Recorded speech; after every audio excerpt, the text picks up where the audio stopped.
इप्सिता मो channel Ipsita kitchen ने आपण समस्त को अनेक अनेक स्वागत। मु आज आपण मानक सह गोटे यूनिक रेसिपी शेयर करी जोटा कि दही रे तिखत दही। आपण माने दही रे विभिन्न सारा रेसिपी बनिथिबे किंतु ए रेसिपी को थरे ट्राई करंतु, बिल्कुल तार स्वाद को भूली परिबे नहीं। वीडियो को स्किप न करी फुल वॉच करंतु। आज रो वीडियोटी जदि भलो लागिबो चैनल को लाइक शेयर करि नेबे।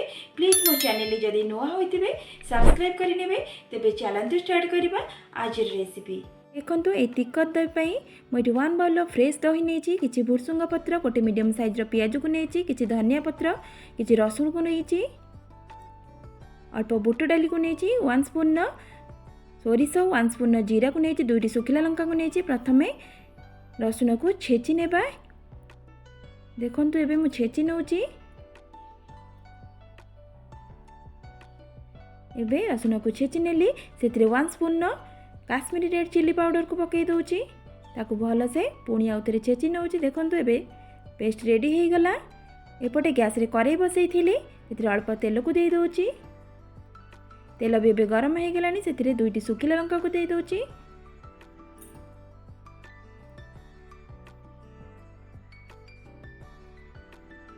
देखंतु लंका एबे फुटी आसिलानी।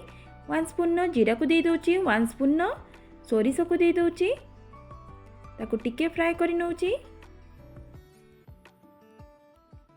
सोरिष जीरा बे फुटी आसिलानी, सेथिरे भुर्सुंग पत्र को पकई नउची।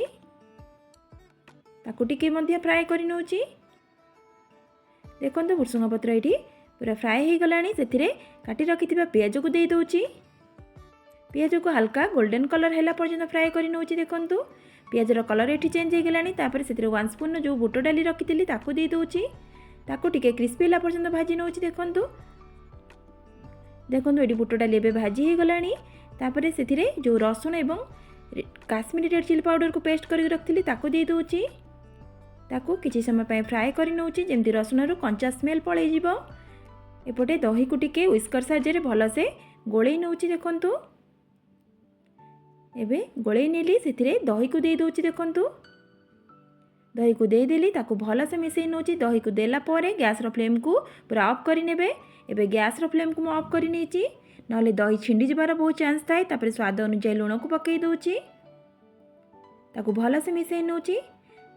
काटी रखिथिबा धनिया पत्र को एठी दे देउची। एबे ताकू पुणी आ टिके भल से मिसई नउची। तापर देखंतु मेठी बाउल को सर्व करची। ताले एठी हमर रेडी हो गला सुपर टेस्टी चटपटा तिखत दही। आपण माने भात रे एटा को साइड डिश हिसाब रे बनांतु। आ बिल्कुल तरकारी पत्र भी दरकार पड़िबनी। बहुत ही टेस्टी लागिबो, समस्त को मध्य पसंद आसीबो। निश्चय बनेबे। बनि साला परे आपण मानक मतामत मते कमेंट सेक्शन में जणेबे। ए आपण मानक किपरि लागला ताले आज पई रहउची। नमस्कार, बाय, जय जगन्नाथ।